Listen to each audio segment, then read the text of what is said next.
Another day, another story. Chapter 17.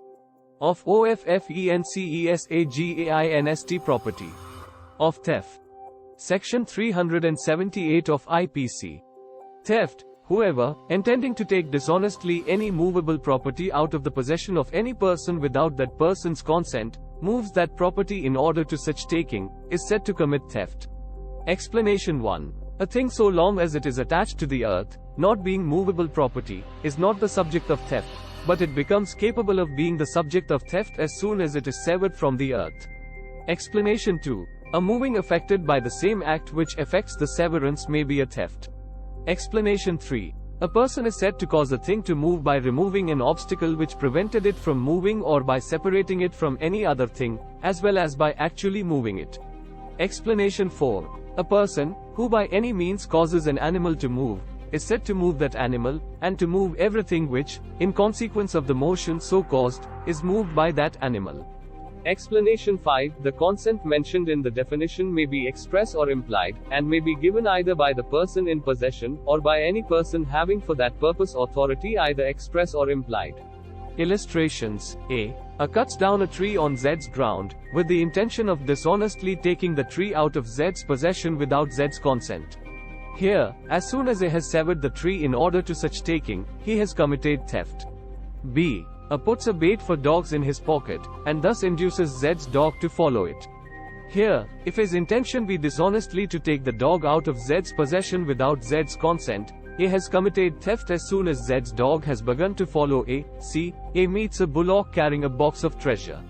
He drives the bullock in a certain direction, in order that he may dishonestly take the treasure.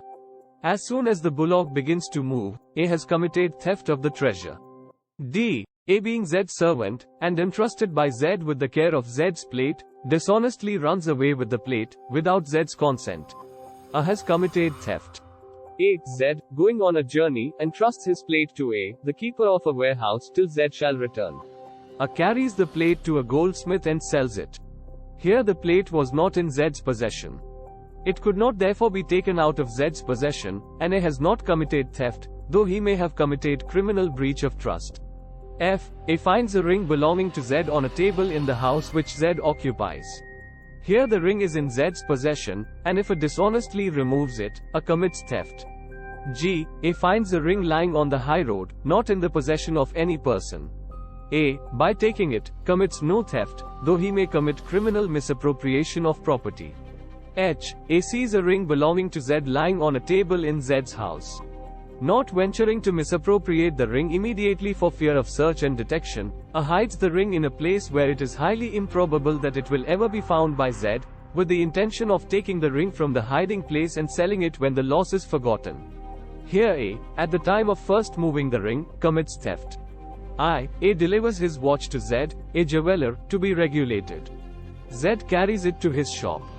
A, not owing to the jeweler any debt for which the jeweler might lawfully detain the watch as a security, enters the shop openly, takes his watch by force out of Z's hand, and carries it away.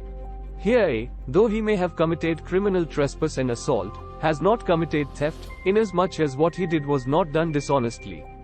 J. If A owes money to Z for repairing the watch, and if Z retains the watch lawfully as a security for the debt, and it takes the watch out of Z's possession, with the intention of depriving Z of the property as a security for his debt, he commits theft, inasmuch as he takes it dishonestly. K. Again, if A, having pawned his watch to Z, takes it out of Z's possession without Z's consent, not having paid what he borrowed on the watch, he commits theft, though the watch is his own property inasmuch as he takes it dishonestly. L. A takes an article belonging to Z out of Z's possession without Z's consent, with the intention of keeping it until he obtains money from Z as a reward for its restoration. Here A takes dishonestly, A has therefore committed theft. M. A, being on friendly terms with Z, goes into Z's library in Z's absence, and takes away a book without Z's express consent for the purpose merely of reading it, and with the intention of returning it. Here, it is probable that A may have conceived that he had Z's implied consent to use Z's book. If this was his impression, A has not committed theft. N. A asks charity from Z's wife. She gives A money, food and clothes, which A knows to belong to Z her husband. Here it is probable that A may conceive that Z's wife is authorized to give away arms. If this was A's impression, A has not committed theft. O. A is the paramour of Z's wife. She gives a valuable property, which A knows to belong to her husband Z, and to be such property as she has not authority from Z to give. If A takes the property dishonestly, he commits theft.